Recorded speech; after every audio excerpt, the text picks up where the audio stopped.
Hello everyone, it's Angie. Thank you so much for joining me for today's topic of control. If you find yourself trying to control what other people think, what they do, what they say, where they go, you know this can be extremely exhausting and such a waste of your time. So I want to help you understand exactly why your mind is doing this. What's happening in your mind when you are starting to try to control everything? So your mind has decided that control is the tool to use to stay safe and to avoid an emotion or an experience. So there's four emotions or four experiences that your mind may be trying to avoid, and I'm going to discuss those with you now. The first one is embarrassment, and your mind says, well, if it's not done in this way or this way, I'm going to be embarrassed, or this will make me look bad. This will hurt my reputation, so I better stay in control. The second one is pain. Maybe at some point in your life you were hurt, you were abused, someone else was in full control, and when they were, you got hurt or you were taken advantage of. Something negative happened and you said that's not safe. It's not safe for someone else to be in control. And so you decided to be in control of yourself, but then you took it one step too far and decided that you also needed to control other people. And then that's where the problem that's where it becomes an issue. So being in control of yourself, perfect, you should be, but when you say, oh, I need to make sure that they do this, this, and this so that I don't get hurt, now you're trying to control others, and this just results in frustration. The third thing is trouble. If this is not happening, if I'm not in control, something will go wrong and I'm going to get in trouble. A lot of times this happens when you're raised by someone maybe who was a perfectionist and said, this has to be done in this way and that's not good enough and it has to be fixed and you have to do it in this order, and you were always on eggshells or pins and needles and trying to make sure that they got exactly the result that they were asking for, and you decided that you had to stay in control or you would get into trouble. If you didn't stay on top of it and give them exactly what they needed, you would be in trouble. The fourth one is time. If I don't do this myself, then I'm going to have to spend all this time cleaning up the mess. It's when you adopt that attitude of, if you want something done right, you have to do it yourself. Well, that's okay if you are just controlling yourself. Like if you're in business with yourself and you're just doing everything solo, that's okay.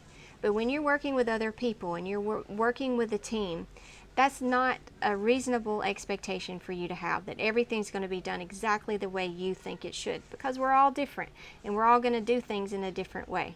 So you have to drop that little belief right there in order to be able to work with the team without having the stress. So I want to give you 3 steps that you can do to help you with this control issue. The first one is just know why. Just discover what it is that I'm trying to avoid. Go back through those 4 things and say, well, which one sounded like me? Which sounds like what I do? And then work through that. So there's a little more work to this one. You have to get to the bottom of it, and then you'll have to resolve that. And the second thing is to relearn to trust others. This happens if you were hurt when someone else is in control and you've decided, oh, I need to be in control of everyone else. So you'll need to relearn to trust. Give them the benefit of the doubt. Also trust yourself that you're older now. You can remove yourself from those situations where maybe when you were younger you couldn't, or maybe when you were a teenager you didn't have the tools to get yourself out of that situation, but you do now. You're an adult now and you can actually remove yourself. So learn to trust yourself. Learn to give other people the benefit of the doubt. The third thing that you're going to do is to just break free from caring what other people think. If you're trying to avoid the embarrassment, that's the one you're trying to avoid, this will be a super powerful tool for you to have. When you stop caring what other people think about what you do and the quality of what you produce or create, and caring if they think this is good enough or if it meets their standards, and you're just constantly comparing yourself to what you think that they need out of you, you let that go, you're going to gain so much freedom. Your mind is going to be able to relax, and you'll stop this control thing of thinking everything has to be a certain way. So I hope that this information has helped, and these 3 steps will help you. I want you to go over to the workbook now. The workbook is going to ask you some questions that you can use to process in your personal life to see, how does this apply to me? It's great to know information, but if you don't apply it to what's happening in your world, it's not going to be very helpful. So go over to the workbook answer the questions, do a little processing, change a few of your beliefs and how you think about things, and watch that control issue just fade off into the past, and watch your mind be able to relax and to be more at peace with yourself and everyone around you. I hope this has helped you so much, and I hope you have a spectacular day.